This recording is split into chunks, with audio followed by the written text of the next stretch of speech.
Friends जितेबाला आपण कौन सफलतार शीर्ष देश में पहुँची था से निजक भारी गर्व अनुभव करते जे आपड़ जहाँ चाहूले आप प्राप्त करगले मात्र बेले बेले यही सफलता आपण से बड़ी दुख और विपदर कारण होता है जहाँकि आज क्षुद्र भिडियो मु आपको कहानी छल वर्णना करुँची आजिकल पुओ मानकर जो प्रकार मनोवृत्ति जे सबुठ गोटे सुंदरी झील को से बाहले जीवन धन्य हो सब ही चेष्टा कर किभली सबुठ सुंदरी झील को से बाहे मात्र यही सुंदरी झील मान भितर जो मानकर से भली चरित्र टिके दोष रोचे से तबले जीवनटी सुख हवा परिवर्ते अनेक दुखरे से कालातिपात करुँच जहाँकि यही कहानीर प्रकारांतर मुझे वर्णना करुँची कहानीटी आपंकर यही रही जे परपुरुष सह शोइबाकू पागल भली होउतिबा स्त्री ता स्वामी को यही दुई गोटे जिनिस दिए ना परीक्षा करी देखंतु तेणुक ये क्यों दुई गोटे जिनिस जहाँकि परपुरुष सह शोइबाकू चाहूथिबा स्त्रीटी तार स्वामी की दिएनी आपण कहानीटी को भल भाव शुणिला पर ही जानिबे एवं एभली कहानी आमर समाज को संस्कृत करने नितांत जरूरी मध्य अटे जेहेतु यही कहानी माध्यम आमको एभली नीति शिक्षा मिलता है जहाँ माध्यम कि आमर निजर जीवन को भल भाव गठन करी होता है अत्यंत चमत्कार कहानीटीए एवं बहुत शिक्षणीय यही कहानीटी को वर्णना करने पूर्व क्षुद्र निवेदन जदि यही कंटेंट आपको रुचि रोचे तेज चैनल को लाल कलर सब्सक्राइब बटन क्लिक करी बेल आइकन क्लिक कर ऑल नोटिफिकेशन पर क्लिक करी चैनल टी को सब्सक्राइब कर जेभली कि आम जिते आपण सेवार ये वीडियो मैंने अपलोड करूँ तार नोटिफिकेशन आपण पाखे पहुँचो एवं से सबको आपण मैंने सर्वप्रथम देखिक बहुत किसी ज्ञान आहरण करें और भिडियो गुड़ी को प्रस्तुत करने आमको बहुत कष्ट स्वीकार करने पड़ुछि अतएव भिडियो गुड़ी को आदौ लाइक करने भूलु ना और कष्ट संबलित भिडियो गुड़ी को सांगसाथी महल में शेयर करूँ जेभली कि यह ज्ञान तत्व को संकलित करने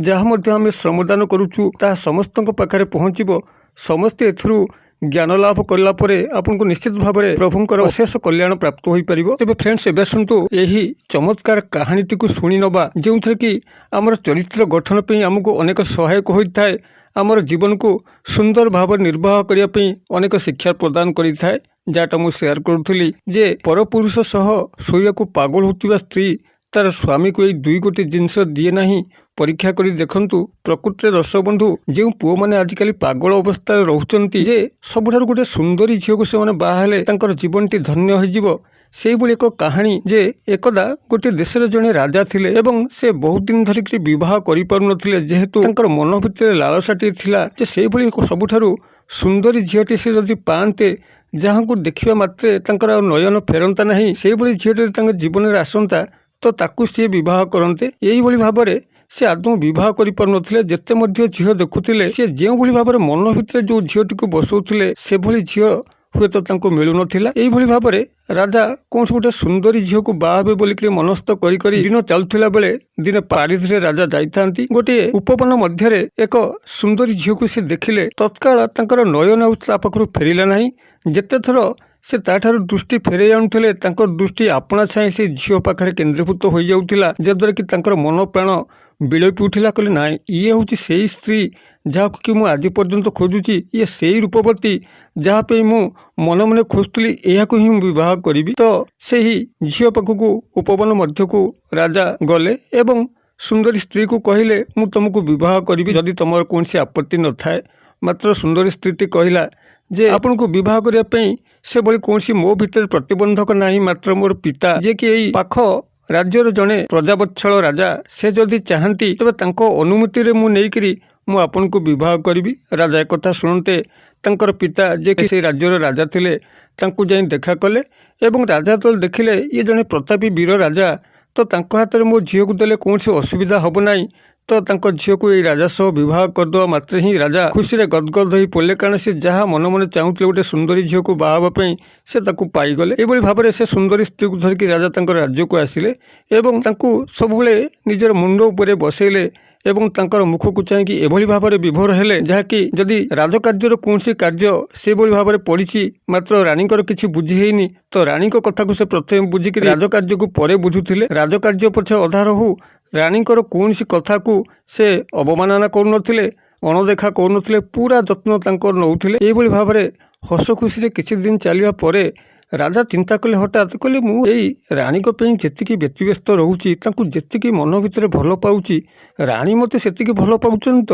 ତେଣୁ ଏ ପ୍ରକାର ପ୍ରଶ୍ନ ଯେତେବେଳେ ରାଜାଙ୍କ ମନରେ ଆସିଲା ରାଜା କହିଲେ ଠିକ୍ ଅଛି ଗୋଟେ ପରୀକ୍ଷା କରେଇ ନେବା ଯେ ମୁଁ ଯେଉଁଭଳି ଭାବରେ ତାଙ୍କ ପ୍ରତି ଦୁର୍ବଳତା ରହୁଛି ତାଙ୍କୁ ନ ଦେଖିଲେ ପାଗଳ ଭଳି ହେଉଛି ରାଣୀ ଯଦି ପ୍ରକୃତରେ ମୋତେ ସେଇଭଳି ଭଲ ପାଉଥିବେ ତ ବହୁତ ଭଲ ମୋ ପାଇଁକି ନାହିଁ ତ ଟିକେ ମୁଁ ପରୀକ୍ଷା କରିନେବି ପରୀକ୍ଷା କରିନେଲେ ଅସୁବିଧା ତ କିଛି ନାହିଁ। ତେଣୁ କ'ଣ କେମିତି ପରୀକ୍ଷା କରିବି ତ ଗୋଟେ ଯୋଜନା କଲେ ମନ୍ତ୍ରୀକୁ ଡାକିଲେ କହିଲେ ମନ୍ତ୍ରୀ ବର ଶୁଣ ମୋର ତମ ସହ କିଛି ଆଳାପ ଆଲୋଚନା ଅଛି।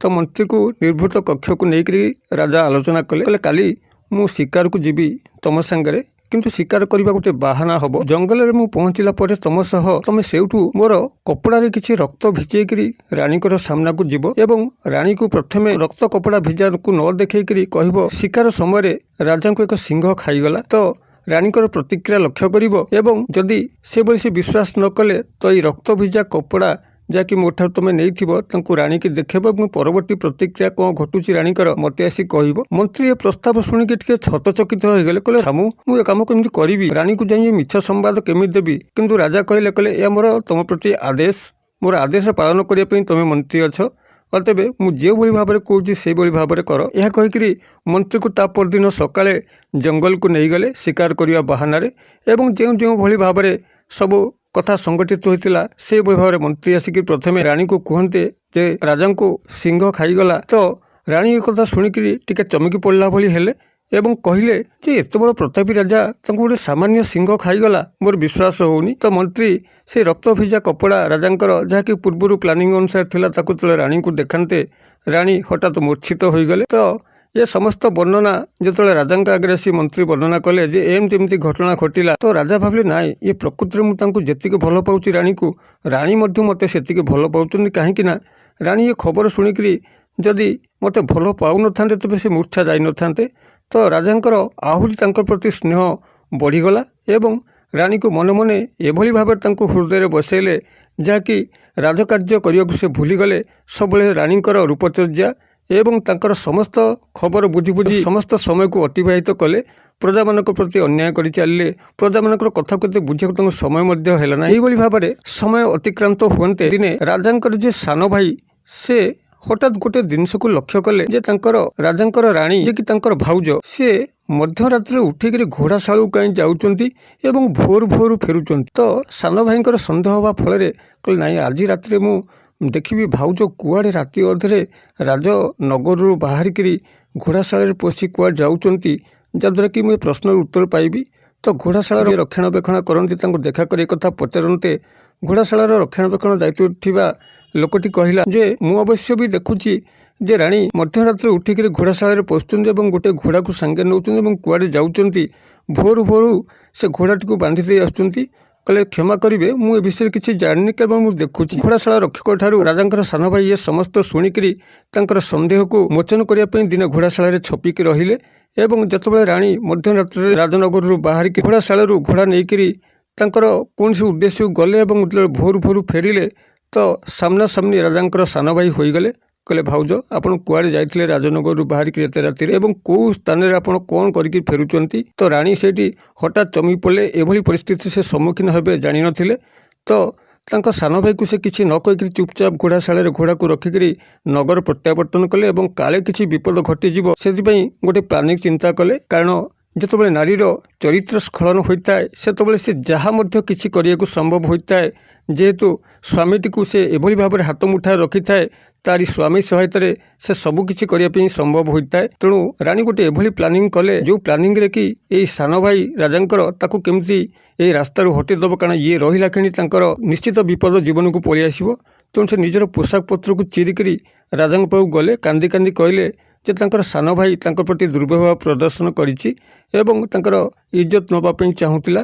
ତ ରାଜା ଯେତେବେଳେ କଥା ଜାଣିଲେ ସାନ ଭାଇକୁ ଡକେଇଲେ କହିଲେ ତୁ ମୋ ନିଜର ରକ୍ତର ଭାଇ ଯଦି ଆଉ କିଏ ହେଇଥାନ୍ତୁ ମୁଁ ତୋତେ ମୃତ୍ୟୁଦଣ୍ଡ ଦେଇଥାନ୍ତି ମାତ୍ର ରକ୍ତର ଭାଇ ହୋଇଥିବାରୁ ତୁ ତୋର ମାତୃ ସମାନ ଭାଉଜ ପ୍ରତି ଏ କାମ କରିଛୁ ଯେ କି ଏ ଦେଶର ରାଣୀ ତେଣୁକରି ତୋତେ ମୁଁ ନିର୍ବାସିତ ଦଣ୍ଡ ଦେଉଛି ତୁ ରାଜନଗରରୁ ତୁରନ୍ତ ବାହାରେ ତୋ ପାଖରେ ମୋର କୌଣସି କର୍ମ ନାହିଁ। ତ ସାନ ଭାଇ ତାର ଭାଇକୁ ଦେବତା ତୁଲ୍ୟ ମାନେ ଯେତେବେଳେ ଭାଉଜର ଏ ଜିନିଷକୁ ଦେଖିକିରି ସେ ଉପରେ କିଛି ପଦକ୍ଷେପ ନେଉଥିଲା ତାର ଦେବତା ତୁଲ୍ୟ ଭାଇର ଜୀବନ ରକ୍ଷା କରିବା ପାଇଁ ସେତେବେଳେ ଭାଇ ଏଇ ଦୁଶ୍ଚରିତା ରାଣୀର ଜାଲରେ ପଡ଼ିକି ତାକୁ ନଗରରୁ ନିର୍ବାସିତ କଲା। କାନ୍ଦି କାନ୍ଦିକେ ସାନ ଭାଇ କହିଲା, ଭାଇ ମୁଁ ଯାଉଛି, ମାତ୍ର ତମେ ପରେ ପସ୍ତେଇବ ଯେ ଯାହାଙ୍କ ପାଇଁ ତମେ ମୋତେ ଏ ନଗରରୁ ନିର୍ବାସିତ କରୁଛ ତାଙ୍କର ପ୍ରକୃତ ଚରିତ୍ର କ'ଣ, ଏବଂ ସେତେବେଳେ ହିଁ ମୋତେ ବିଶ୍ୱାସ କରିବ ଯେତେବେଳେ ସମସ୍ତ ପ୍ରସଙ୍ଗ ତମ ସାମ୍ନାକୁ ଆସିବ। ଏହା କହିକରି ସାନ ଭାଇଟି ସେଠାରୁ ବିଦାୟ ନେଲା ଏବଂ ରାଜା ପୁନର୍ବାର ରାଣୀଙ୍କ ସହ ମହା ଖୁସିରେ ଜୀବନ ନିର୍ବାହ କରିବା ପାଇଁ ଲାଗିଲେ। ଆଉ ଏଣେ ରାଣୀକୁ ମଧ୍ୟ ବହୁତ ସୁବିଧା ମିଳିଗଲା, ଯେହେତୁ ତାଙ୍କର ପ୍ରେମ ରାସ୍ତାରେ ଯେ କଣ୍ଟା ହେଉଥିଲା ସାନ ଭାଇ,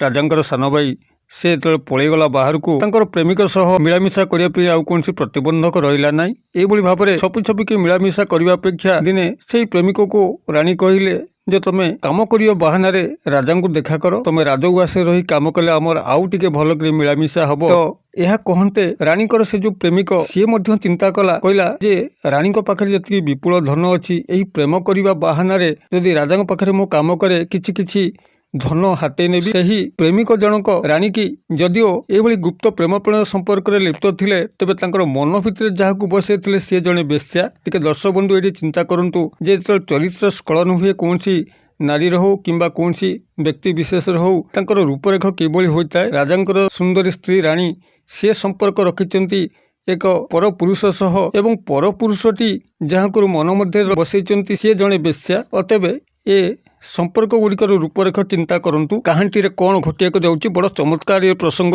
କୌଣସି ନାରୀକୁ ଯେତେବେଳେ କୌଣସି ପୁରୁଷ ସେଭଳି ଗଭୀର ଭଲ ପାଉଥାଏ, ତାକୁ ମୁଣ୍ଡ ଉପରେ ବସେଇଥାଏ, ଯେତେବେଳେ ସେହି ନାରୀଠାରୁ ସେ ଧୋକା ପାଏ ନା ଦର୍ଶକ ବନ୍ଧୁ, ସେତେବେଳେ କ'ଣ ତା ହୃଦୟରେ ଘଟେ ଆପଣମାନେ ନିଶ୍ଚିତ ଜାଣିଥିବେ। କୌଣସି ନାରୀକୁ ଯେତେ ମସ୍ତକ ଉପରେ ସେ ବସେଇଥାଏ, ସେତେବେଳେ ସେ ଜାଣିଥାଏ ସେ ଯାହାକୁ ଏତେ ସମ୍ମାନ ଦେଉଛି ସେ ମଧ୍ୟ ତାହାକୁ ସମ୍ମାନ ଦେଉଛି, ତାକୁ ଜୀବନଟି ସେଭଳି ସୁନ୍ଦର ଭାବରେ ଲାଗୁଛି। ମାତ୍ର ସେ ନାରୀଟି ତାକୁ ଧୋକା ଦେଇଥାଏ, ଏଭଳି ତଳେ କଚାଡ଼ି ଦେଇଥାଏ ସେ ପୁରୁଷଟିକୁ। ଆଜ୍ଞା ସ୍ୱର୍ଗ ରାଜ୍ୟରେ ବୁଲୁଥାଏ ସେ ପୁରୁଷଟି ଯେତେବେଳେ ତଳେ କଚଡ଼ା ଖାଏ, ତାର ହୃଦୟଟି କିଭଳି ଭାବରେ ଭାଙ୍ଗେ ଆପଣ ନିଜେ ଯଦି କେଉଁମାନେ ଏଭଳି ଧୋକା ଖାଇଥିବେ ସେମାନେ ଦୁଃଖ ଯନ୍ତ୍ରଣାକୁ ନିଶ୍ଚିତ ଭାବରେ ଭୁଲି ପାରୁନଥିବେ। ତ ଏଇଭଳି ଭାବରେ ଯେତେବେଳେ ସେହି ପରପୁରୁଷକୁ ରାଜାଙ୍କ ଦରବାରରେ ଚାକିରି କରିବା ବାହାନାରେ ନିଜର ମିଳାମିଶାକୁ ସାକାର କରିବା ପାଇଁ ଏ ପ୍ରସ୍ତାବ ଦେଲା, ପରପୁରୁଷ ଜଣକ ରାଜାଙ୍କ ଦରବାରରେ ଆସିକି ଚାକିରି କଲା, ଯାହାଦ୍ୱାରା କି ରାଣୀଙ୍କ ସହ ତାର ମିଳାମିଶା ଆହୁରି ଘନିଷ୍ଠ ହେବା ପାଇଁ ଲାଗିଲା। ଏବଂ ଏହି ସମୟ ଚାଲିଥିଲା ଭିତରେ ରାଜାଙ୍କ ସହ ଏକ ସାଧୁଙ୍କର ଦର୍ଶନ ହୁଏ। ସେ ସାଧୁ ରାଜାଙ୍କୁ ସ୍ନେହପୂର୍ବକ ଏକ ଫଳ ପ୍ରଦାନ କଲେ ଯେ ରାଜନ ତମେ ଏହି ଫଳଟିକୁ ଖାଇକରି ଅମରତ୍ୱ ଲାଭ କରିବ, ତମର ଗର୍ବ ଗୌରବ ଯଶ କୀର୍ତ୍ତି ବଢ଼ିବ, ଯାହାଦ୍ୱାରା କି ତମେ ପ୍ରଜାବତ୍ସଳ ହୋଇକରି ଆଉ ଅଧିକ ଦିନ ରାଜଗାଦିରେ ରହିପାରିବ। ତ ରାଜା ଯେତେବେଳେ ସାଧୁଙ୍କ ଠାରୁ ଏ ଫଳଟିକୁ ଆଣିଲେ, ସେ ଭାବିଲେ ଯେ ଫଳଟିକୁ ମୁଁ କାହିଁ ଖାଇବି, ଅମରତ୍ୱ ହେବି, ଯଦି ମୁଁ ମୋ ରାଣୀଙ୍କୁ ଖୋଇଦିଏ ଯାହାକୁ ମୁଁ ଭଲ ପାଉଛି, ସେ ଅମରତ୍ୱ ହୋଇଗଲେ ମୁଁ ତାଙ୍କୁ ଆହୁରି ବେଶୀ ଦିନ ଭଲ ପାଇପାରିବି। ମୁଁ ଯେପର୍ଯ୍ୟନ୍ତ ବଞ୍ଚିଥିବି ରାଣୀ ମୋ ପୂର୍ବରୁ ହିଁ ମରିବେ ନାହିଁ, ରାଣୀଙ୍କ ଆଗରୁ ହିଁ ମରିଯିବି। ଅତଏବ ତାଙ୍କୁ ମୁହଁକୁ ଚାହିଁ ଚାହିଁକରି ମୋ ଜୀବନ ଗଲେ ଧନ୍ୟ ହେବି। ଏହା କହିକରି ସେ ରାଣୀକୁ ସେ ଫଳ ପ୍ରଦାନ କରିକରି ଖାଇବା ପାଇଁ ଦେଲେ ଏବଂ ଏହି ଫଳର ଗୁଣାବଳୀ କହିଲେ। ରାଣୀ ସେଇ ଫଳଟିକୁ ଯେତେବେଳେ ପ୍ରାପ୍ତ କଲେ, ସିଏ ଭାବିଲେ ଯେ ମୁଁ ଏହାକୁ କାହିଁ ଖାଇବି, ମୋର ଯେଉଁ ପରପୁରୁଷଙ୍କ ସହ ସମ୍ପର୍କ ଅଛି, ଯଦି ତାଙ୍କୁ ମୁଁ ଏହାକୁ ଖୋଇଦିଏ ତ ସେ ମୋ ପାଖରେ ସବୁଦିନ ରହିବେ, ମୁଁ ତାଙ୍କ ଆଗରେ ମରିଯିବି ସିନା, କିନ୍ତୁ ମୋ ମଲା ପର୍ଯ୍ୟନ୍ତ ସେ ମୋ ପାଖରେ ରହିବେ, କାରଣ ସେ ଏହାକୁ ଖାଇକରି ଅମର ହୋଇଯିବେ। ତ ସେ ପରପୁରୁଷଙ୍କୁ ଏହି ଫଳଟିକୁ ପ୍ରଦାନ କଲେ। ପରପୁରୁଷ ଭାବିଲେ, କହିଲେ ମୁଁ ଏ ଫଳଟିକୁ କାହିଁ ଖାଇବି, ମୋ ହୃଦୟ ଭିତରେ ମୁଁ ଯେଉଁ ବେଶ୍ୟାଙ୍କୁ ସ୍ଥାନ ଦେଇଛି, ଯଦି ସେଇ ବେଶ୍ୟାଙ୍କୁ ମୁଁ ଏହାକୁ ଦେଇଦିଏ ତ ସେ ବେଶ୍ୟା ଖାଇଲେ ସିଏ ବି ବହୁତ ଦିନ ଧରି ବଞ୍ଚିବେ, ମୁଁ ଯେପର୍ଯ୍ୟନ୍ତ ବଞ୍ଚିଥିବି ତାଙ୍କ ସହ ସମ୍ପର୍କ ରଖିପାରୁଥିବି।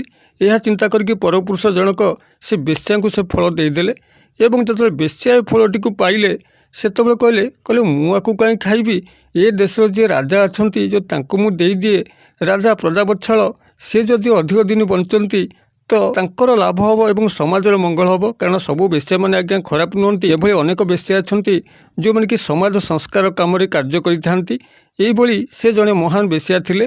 ତ ଯେତେବେଳେ ସେ ଫଳଟିକୁ ପାଇଲେ ସେ ରାଜାଙ୍କ ହାତରେ ଆଣିକି ଦେଇଦେଲେ। ଚିନ୍ତା କରନ୍ତୁ ଏଇଠି ଗୋଟେ ଘଟଣା ଦେଖନ୍ତୁ ଯେ ରାଜାଙ୍କ ହାତରେ ହିଁ ପ୍ରଥମେ ଫଳ ପଡ଼ିଥିଲା, ଏଇ ଭାୟା ମିଡ଼ିଆ ଦେଇକରି ସେ ବେଶ୍ୟାଙ୍କ ପାଖକୁ ଯାଇକରି ବେଶ୍ୟାଙ୍କ ପାଖରୁ ପୁଣି ରାଜାଙ୍କ ପାଖକୁ ଫେରିଲା। ତ ରାଜାଙ୍କ ପାଖରେ ଯେତେବେଳେ ଫଳଟି ଆସିଲା ରାଜା ଆଶ୍ଚର୍ଯ୍ୟ ହୋଇଗଲେ, କହିଲେ ଏ ଫଳଟି ତ ମୁଁ ରାଣୀଙ୍କୁ ଦେଇଥିଲି ସାଧୁଙ୍କ ଠାରୁ ଆଣିକରି, ଇଏ ବେଶ୍ୟା ପାଖକୁ କେମିତି ଆସିଲା ଏବଂ ମୋ ପାଖକୁ କେମିତି ରିଟର୍ଣ୍ଣ କଲା। ତ ସବୁଯାକ ଜିନିଷ ଯେତେବେଳେ ସେ ତନ୍ନ ତନ୍ନ କରି ଦେଖିଲେ, ରାଜା ଆଜ୍ଞା ଏଭଳି ଦୁଃଖରେ ଭାଙ୍ଗି ପଡ଼ିଲେ। କହିଲେ ଦେଖ ମୁଁ ଯାହାକୁ ନିଜର ହୃଦୟ ଭିତରେ ବସେଇଥିଲି, ଯେଉଁ ସୁନ୍ଦରୀ ଝିଅଟିକୁ ମୁଁ ବାହା ହେଇଥିଲି ନିଜର ଜୀବନକୁ ଭୁଲିବା ପାଇଁ ସେ କେଡ଼େ ବଡ଼ ଧୋକା ମୋ ସାଙ୍ଗରେ ଦେଲା। କିଭଳି ତାର ସମ୍ପର୍କ ଅନୈତିକ ସମ୍ପର୍କ, ଯାହାକି ମୁଁ ସ୍ୱପ୍ନରେ ମଧ୍ୟ ଭାବିନଥିଲି ରାଣୀ ଏତେ ନିମ୍ନ ସ୍ତରରୁ ଖସି ଯାଇକରି ପରପୁରୁଷ ସହ ଏଇଭଳି ଲିପ୍ତ ପାପ ପ୍ରଣୟରେ ରହିକରି ମୋତେ ଛଳନା ଆଢ଼ୁଆଳେ ରଖିକରି ଭଲ ପାଇବା ଆଢ଼ୁଆଳେ ରଖିକରି କେଡ଼େ କୃତଘ୍ନ କାମ ମୋ ପାଖରେ କରିଛନ୍ତି। ଆଜ୍ଞା, ଏଇଟା ଯେତେବେଳେ ରାଜାଙ୍କର ସ୍ୱପ୍ନ ଭଙ୍ଗ ହେଲା ସେତେବେଳେ ସେହି ପରପୁରୁଷ ଏବଂ ରାଣୀକୁ ସେ କାରାଗାରରେ ବନ୍ଦୀ କଲେ ଏବଂ ରାଜା ତାଙ୍କୁ ଭୁଲିବା ପାଇଁ ଲାଗିଲେ ଏବଂ ନିଜର ଭୁଲକୁ ସେ ବୁଝିକି ପ୍ରାୟଶ୍ଚିତ କରିକି ସାନ ଭାଇକୁ ମନେ ପକାଇଲେ ଏବଂ ସାନ ଭାଇ କେଉଁଠି ମନ୍ତ୍ରୀକୁ ନିର୍ଦ୍ଦେଶ ଦେଲେ ତାଙ୍କୁ ଖୋଜିକି ଆଣ, କାରଣ ମୁଁ ତା ପ୍ରତି ବହୁତ ଅନ୍ୟାୟ କରିଛି। ଏଭଳି ଭାବରେ ସେମାନେ ସାନ ଭାଇକୁ ଠାବ କରିକି ରାଜନଗରକୁ ଫେରାଇ ଆଣିଲେ। ହୁଏତ ଏଇଠି କାହାଣୀର ପରିସମାପ୍ତି। ତେବେ ଏଇଠି କେଉଁ ଦୁଇଟି କଥା ଯାହାକି ସ୍ତ୍ରୀ ଯେତେବେଳେ ପରପୁରୁଷ ସହ ମିଶିବା ପାଇଁ ପାଗଳ ହେଉଥାଏ ତା ସ୍ୱାମୀକୁ ଆଦୌ ଦେଇନଥାଏ। ଯେ ଦର୍ଶକ ବନ୍ଧୁ ଆପଣମାନେ ଏହାକୁ ଗଭୀର ଭାବରେ ଶୁଣିଥିବେ, ତେବେ এই କାହାଣୀରୁ ନିଶ୍ଚିତ ଭାବରେ ଏଇ ଦୁଇଟି କଥାକୁ ପ୍ରାପ୍ତ କରିଥିବେ। ଗୋଟିଏ ହେଉଛି ଆପଣଙ୍କର ସମ୍ମାନ। ଯେଉଁ ସ୍ତ୍ରୀ ପରପୁରୁଷ ସହ ମିଶିବା ପାଇଁ ଲାଳାୟିତ ଥାଏ ସେ ତାର ସ୍ୱାମୀକୁ କସ୍ମିନ କାଳେ ସମ୍ମାନ ଦିଏ ନାହିଁ। ଏଇଟା ଧ୍ରୁବ ସତ୍ୟ। ସବୁବେଳେ ତୁଚ୍ଛ ହୀନ ବୋଲି ତାକୁ ମନେ କରିଥାଏ, ତାପରେ ଔଦ୍ଧତ୍ୟ ପ୍ରକାଶ କରିଥାଏ। ଇଏ ହେଲା ଗୋଟେ କଥା। ଆଉ ଗୋଟେ ହେଉଛି ସମୟ। କୌଣସି ପରପୁରୁଷ ସହ ମିଶୁଥିବା ସ୍ତ୍ରୀ ତାର ସ୍ୱାମୀକୁ ଆଦୌ ସମୟ ଦିଏ ନାହିଁ। ସେହିଭଳି ତାର ନିଜ ଭିତରୁ ଯେତିକି ସମୟ ତାକୁ ବାହାର କରିକି ସ୍ୱାମୀକୁ ଆପ୍ୟାୟିତ କରିବା କଥା ସେତିକି ସେ ସମୟ ଦିଏ ନାହିଁ। ବିଭିନ୍ନ ପ୍ରକାର ଆଳ କରିକି ସେ ତା ପାଖରୁ ଖସେ ଏବଂ ପ୍ରକୃତ ସମୟ ସେ ପରପୁରୁଷ ପାଖରେ ଦେଇଥାଏ କିଭଳି ତା ସହ ବେଶୀ ସମୟ କଟେଇକରି ନିଜ ଜୀବନକୁ ରଙ୍ଗୀନ କରିବ। ଇଏ ଆଜ୍ଞା ଧ୍ରୁବ ସତ୍ୟ। ସମ୍ମାନ ଏବଂ ସମୟ କୌଣସି ପରପୁରୁଷ ସହ ମିଶୁଥିବା ସ୍ତ୍ରୀ ତା ସ୍ୱାମୀକି ଦିଏ ନାହିଁ। ଯଦି କାହାଣୀଟି ଆପଣଙ୍କୁ ଭଲ ଲାଗୁଥିବ, ଶିକ୍ଷଣୀୟ ମନେ ହେଇଥିବ, ଆପଣ ଭିଡ଼ିଓକୁ ନିଶ୍ଚିତ ଭାବେ ଲାଇକ୍ କରିବେ, ସାଙ୍ଗସାଥି ମହଲରେ ସେୟାର କରିବେ। ଆମ ସହ ସଦାସର୍ବଦା ଯୋଡ଼ି ହୋଇ ରହିକରି ଏଇଭଳି ଜ୍ଞାନରେ ରୁଦ୍ଧିମନ୍ତ ହେବା ପାଇଁ ଚ୍ୟାନେଲକୁ ସବସ୍କ୍ରାଇବ୍ କରି ବେଲ୍ ବଟନ୍ ଦବାଇକରି ଅଲ୍ ନୋଟିଫିକେସନ୍ କ୍ଲିକ୍ କରିବେ, ଯାହାଦ୍ୱାରା କି ଆମକୁ ମୋଟିଭେସନ୍ ମିଳିବ ଏଇଭଳି କଣ୍ଟେଣ୍ଟ ଆପଣମାନଙ୍କ ସେବାରେ ସବୁବେଳେ ପରିଚିତ ହେବା ପାଇଁ। ଭିଡ଼ିଓର କ୍ଷୁଦ୍ର ପରିସର ମଧ୍ୟରୁ ମୋତେ ଏଇଟା ଆଜି ବିଦାୟ ଦିଅନ୍ତୁ। ପୁଣି ଆପଣମାନଙ୍କ ସହ ଦେଖା ହେବାକୁ ଏଇଭଳି ଏକ ଶିକ୍ଷଣୀୟ ଭିଡ଼ିଓରେ। ସେ ପର୍ଯ୍ୟନ୍ତ ଦର୍ଶକ ବନ୍ଧୁ ଆପଣମାନେ ସମସ୍ତେ ମଙ୍ଗଳମୟଙ୍କ କୃପାରୁ ଭଲରେ ଥାନ୍ତୁ। ରହୁଛି।